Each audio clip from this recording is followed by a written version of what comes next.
How's it going, guys? My name is Zach with the Movie Castle, and today we're going to be taking a look at Alien from 1979. This is directed by Ridley Scott. This was his breakthrough film, and actually 79, a few years later in 82, would give us another all-time classic sci-fi with Blade Runner. The movie stars Sigourney Weaver, Tom Skerritt, and John Hurt. A few other credits I want to mention.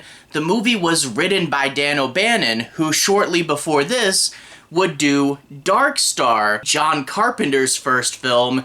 Also worth noting, Dan O'Bannon would go on to direct Return of the Living Dead, one of my personal favorite movies. Other cool people on this thing? We have, of course, H.R. Giger giving us the titular alien design. And boy, this thing is one of the best movie creatures for a reason. The way it works, the way it's the xenomorph, so it's going to morph and change.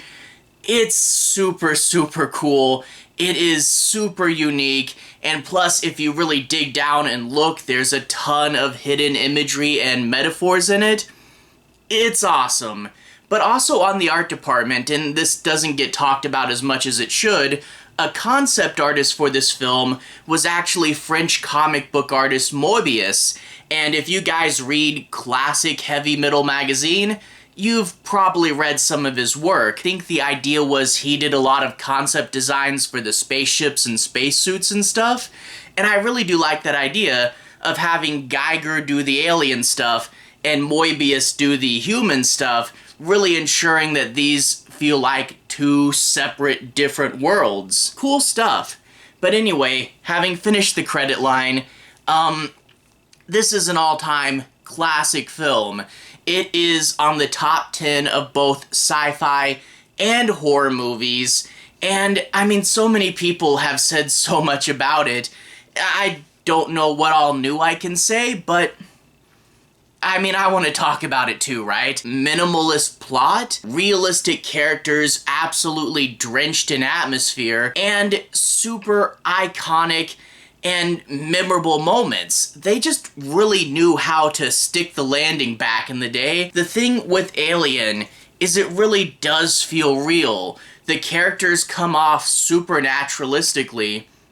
They're acted very well, and they don't have to over-explain or choreograph their relations with each other, but you can totally see how they think and feel about each other and about the situations at any given moment. Like, they'll bicker about bonuses, but the movie doesn't get hung up on that, and it just serves to flesh out the world. And even though these characters live in space, they feel like people you would know in real life. And I really, really love the design of the ship. A big towing vehicle. It's industrial. It's not really meant to be pretty for the general public, but somehow in its grunge looks absolutely beautiful. It's a spaceship, but it looks like something you'd see like a truck or like the behind rooms of like a factory or something. It feels like a really real spaceship, like what we might actually build. And then the alien lurking inside this big, dark labyrinth, and the idea that he changes, and you never know what to expect from him or where he might be. I mean, granted his eventual pop culture status, and now you see him everywhere, but man, back in the day when he was a mystery, oh, he could be anywhere. It was absolutely thrilling, and I get that that's kind of the thing. You know, you get H.R. Giger and the alien's birth cycle, and there's metaphors for pregnancy in here, and then you also get a bunch of stuff about economics and how a corporate-run space adventure, kind of a depressing thought and sort of views on the future there. You get heavy themes with this, and some really deep ideas. But the thing is, those are all there. They add layers to the world, but at its core, it's a scary movie. A lot of people have said what everybody throws around with this movie, it's a haunted house in space, and I think that is an apt way to describe it. Going into this ship, being creepy as heck anyway, just with that grungy aesthetic, and not knowing where the creature's going to be or will it pop out.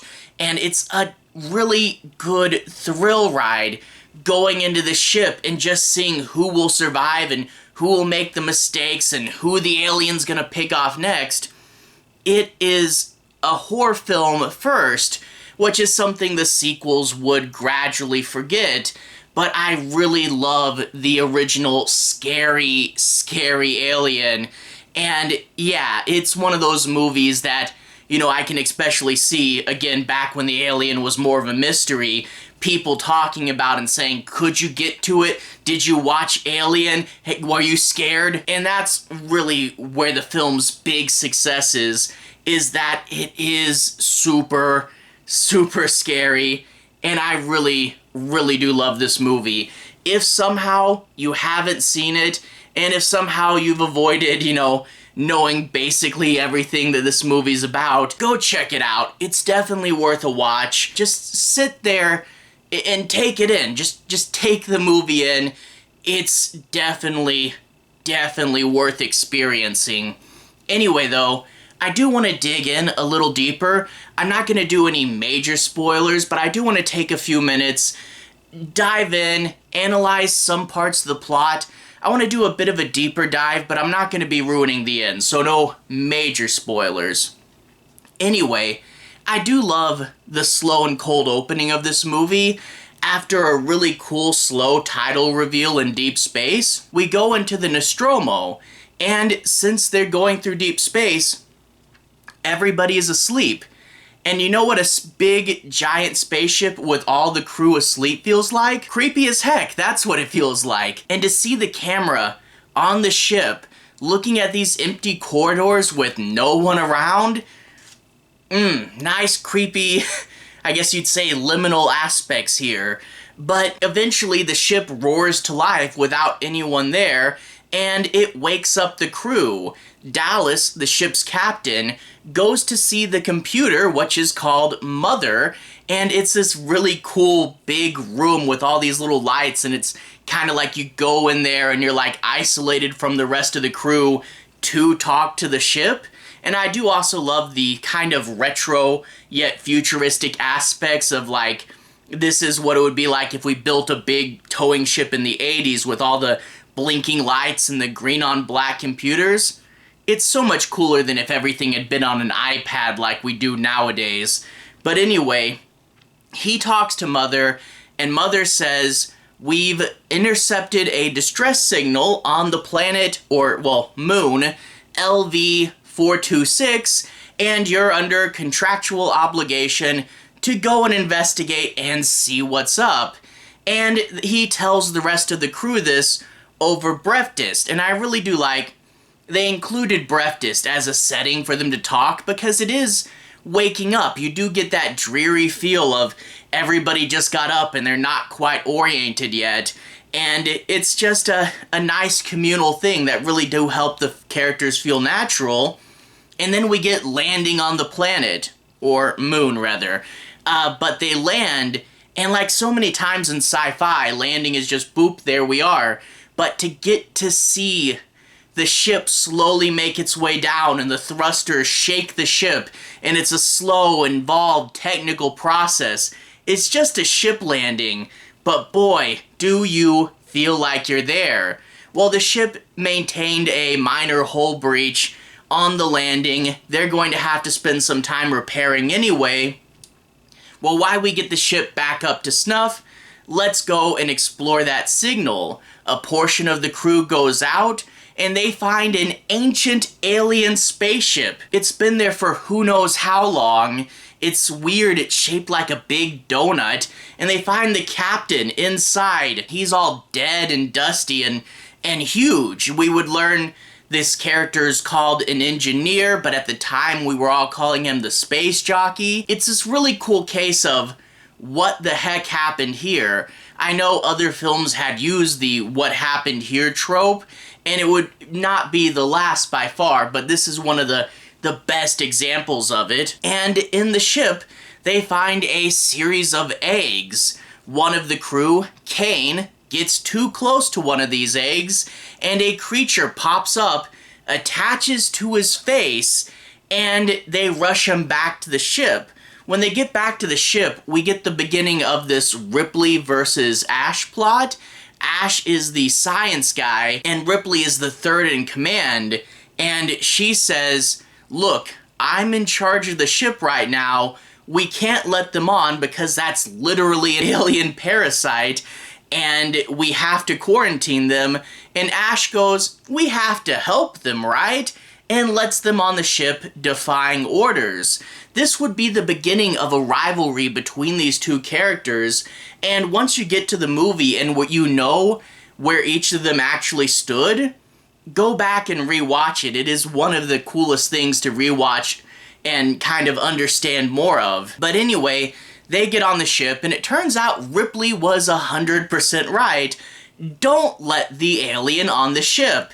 It begins to change and run amok, and like I said, it's a big dark ship. It could be anywhere. It's going to pop out and kill people, and it is going to be absolutely scary. It's something about the way this works. It builds up the atmosphere, it builds up the tension. It's not till almost an hour in that you actually get the first kill. But if you're invested into the movie, if you're following it along, it really does have you and pull you through this, and you really do get into it. And the thing is, after Alien, there'd be so many movies that would try to recapture the Alien success. A lot of them didn't. Like, there's a ton of Roger Corman Alien knockoffs, and they're fun in their own rights, but there is something about nailing the tension, getting really good actors, getting really good set design, getting that H.R. Geiger super original creature. It was a really, really good and involved film, and it pulls you in. And while the beginning, yes, is slow and atmospheric, the ending gets super big, super tense, super crazy. And as the crew gets narrower and narrower, you really do start to feel who's going to be next, how safe are we, and you do get a fair amount of really good tension leading to a cool ending. Overall, Alien's a great film. If you somehow haven't seen it yet, and the littler you know the better, because yeah, pop culture does spoil a lot of this, but go check it out if you haven't. It really is worth your time. Again, one of the best films ever made. Definitely recommend it. Anyway, to everyone who's watched so far, thank you for watching. To everyone who's liked and subscribed, thank you. You really are helping the channel out. I'll leave a relevant playlist on the bottom. If you guys want to see more, you can click right there. Anyway, have a good day. I'll see you guys again very soon. Playlist here. Have a good day now.